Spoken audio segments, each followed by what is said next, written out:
Hi, I'm Dave Thompson and this is Hyperbright Studios, and we're going to be talking about a new subject today, which is how to record an electric guitar with an amp. So what we're going to be doing in this video is going through the entire process of basically how to record an electric guitar with an amp. I mean, that's pretty self-explanatory, but I think there's a lot of details that kind of get missed in this kind of process of recording, so I'm going to go through it right in detail. So we're going to be talking about the guitar amp, the guitar, the microphones, and microphone positioning, and then we're going to go over any things to consider, like with any of those specific elements, and then we're going to do some funk guitar riffs, and I'm going to play like the same funk guitar riff quite a few times, and I'm going to go through a few different microphone comparisons because I've got a number of different microphones and I'm going to stick on the same amp so you can hear the difference of the sonic qualities of the different kind of microphones and how they affect the tone that's recording in. It also gives you an idea of like how much of a difference there is in terms of when you spend a certain amount of money on a microphone versus another microphone that could be several times as much, and how much that impacts the actual sound quality that you get from those recordings. So we're going to do some funk, we're going to do some rock, and all sorts of comparisons with different microphones. Okay, so let's get started.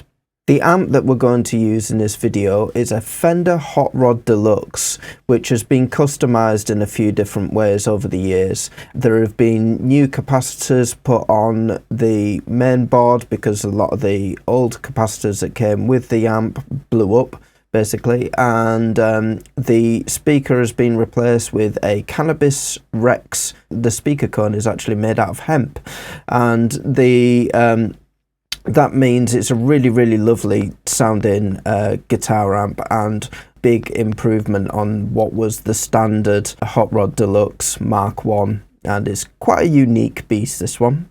One of the things you need to watch out for when it comes to recording with a tube amp is the health of a number of different components in the tube amp. Now, if your amp is quite new, then this isn't really a problem. But with this particular amp, I've had to replace lots of different components over the years.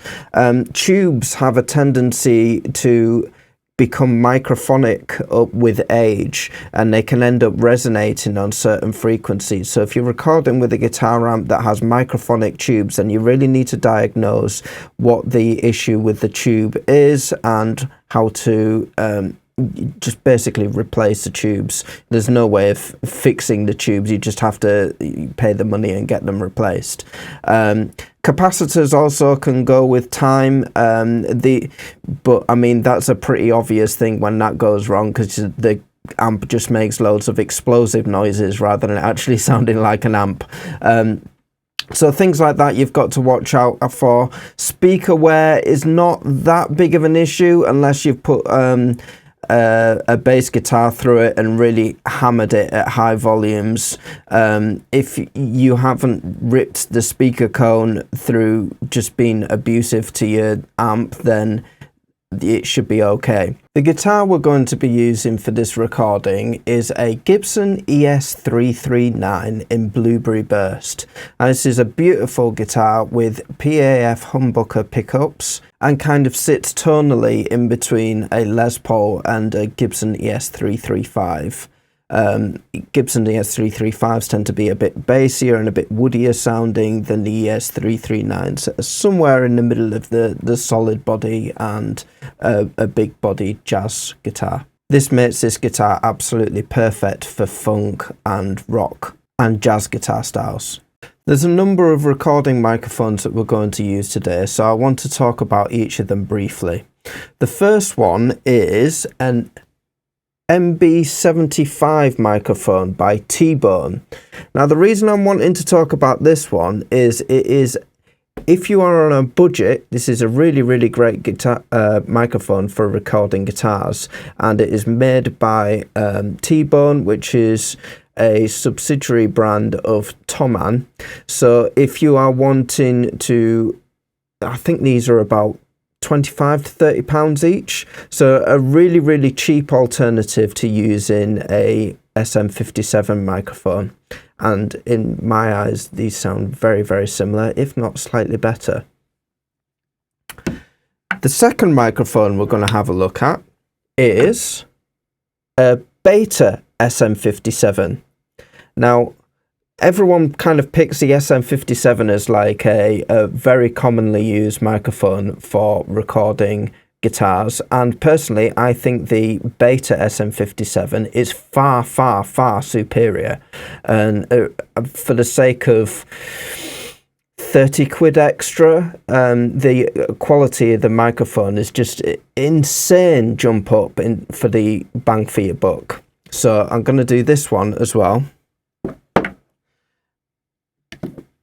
Next one I'm going to do is a Sennheiser 421 microphone, and these are very famous for used on toms, but they are also really good for using on guitar amps. This next one is an Aston Stealth, and these ones specifically have 4 different preamps set up on them, and if you switch it to the G setting, it's a bit stiff at the moment. Yeah, if you stick it onto the G setting, then it is really good for a really good voicing for guitars. So it'd be interesting to hear how that sounds in comparison to the others. And then second to last is a Neumann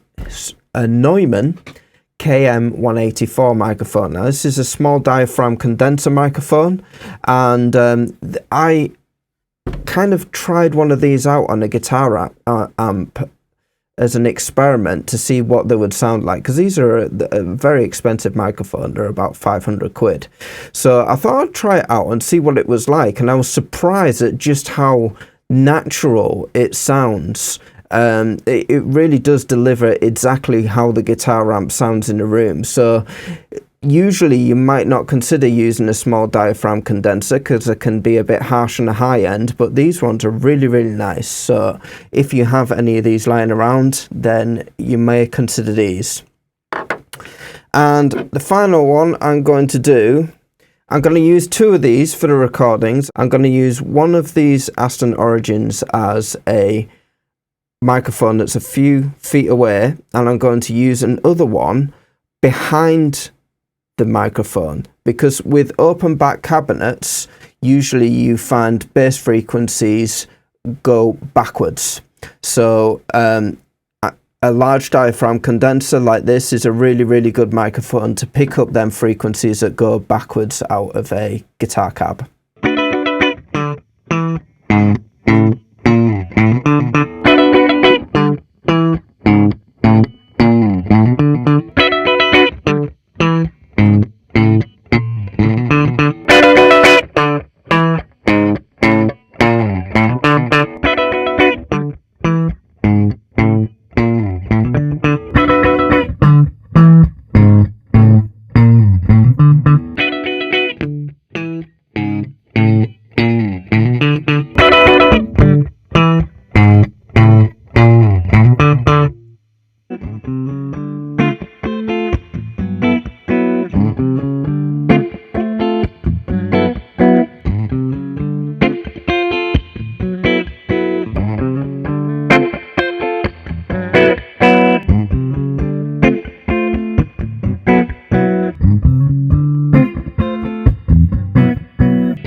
Right, so I hope all of them comparisons are really helpful for you, and it gives you an idea of how you can record an electric guitar at home. I know I've used an excessive amount of microphones here, but I thought I'd give you a few ideas of different kinds of microphones that would work effectively on a guitar amp. So if you want to see more content like this, please like, share and subscribe to this channel. Okay, and bye for now, and I will see you when the next video is up. Bye bye.